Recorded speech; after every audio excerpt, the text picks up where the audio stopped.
Construction చేస్తే ఇక్కడ ఉంది కదా, ఇక్కడ కౌంటర్ పెట్టొచ్చు కదా ప్రసాదాన్ని. ఎప్పుడు జనం వస్తారు మీకు? ఇప్పుడు ఏం జనం ఉన్నారు అక్కడ? వాష్రూమ్ దగ్గర వెళ్ళి ప్రసాదం తీసుకోవాలా మేము? అంటే హిందువులు అంటే హిందువులకే అంత చురకనా? మిగతా మతాల దగ్గర లేని ఇది ఒక హిందువుల దగ్గర ఏంది వస్తుంది? ఏమి ఇక్కడ ఖాళీ ఉంది కదా, ఇక్కడ ఒక ప్రసాదాన్ని పెట్టి ఇక్కడ కౌంటర్ పెట్టి వచ్చిన భక్తులకి ఇచ్చేసి ఇక్కడ నుంచి పంపించవచ్చు కదా. ఇక్కడ ఖాళీ ఉంది, ఇక్కడ ప్రసాదాన్ని పెట్టి పంపించవచ్చు కదా. అంతా ఇది ఎక్కడ ఉంది? అక్కడ వాష్రూమ్ చిన్న తీసుకెళ్లి ప్రసాదాలను పెడతారేంటి? ఆయన అడిగితే ఆయన ఈవో గారు లేరంటారు.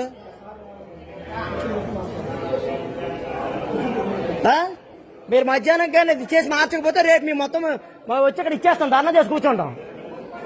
హిందువులు అంటే మీకు ఇదా? ప్రసాదాన్ని తీసుకెళ్లి బాత్రూముల దగ్గర పెట్టి అమ్ముతున్నారు వీళ్ళు. ఏమి ఇక్కడ ఇంత ఖాళీ ఉంది, ఇదంతా ఖాళీ సరిపడదా? ఇంత పెద్ద ఆలయంలో ఎక్కడ మీకు అమ్మడానికే ప్రసాదం లేదా?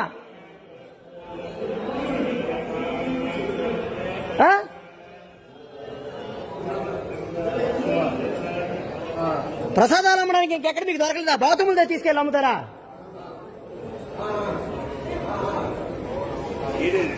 ప్రసాదాలు బాత్రూముల తీసుకెళ్ళి అమ్ముతారయ్యా?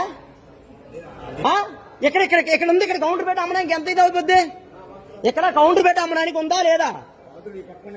బాత్రూములు పక్కన అమ్మారయ్యా, బాత్రూములు పక్కన అమ్ముతాను, రా చూపిస్తాను. బాత్రూముల పక్కన ప్రసాదాన్ని అమ్ముతారా? బాత్రూముల దగ్గర ప్రసాదాన్ని అమ్ముతారా? కోపం కాదు మీరు ఇక్కడే కదండి, ఇక్కడ ఇచ్చేసి అమ్మడానికి, ఇక్కడ కౌంటర్ ఇచ్చేసి అమ్మడానికి లేదా? అంటే బాత్రూముల దగ్గర ప్రసాదం నేను వస్తాను మధ్యాహ్నం, వస్తాను మీరు ఇచ్చేసుకొని.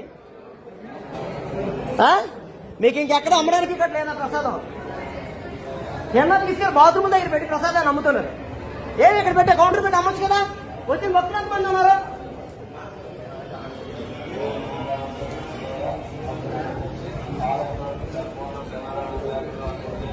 కావున భాషలో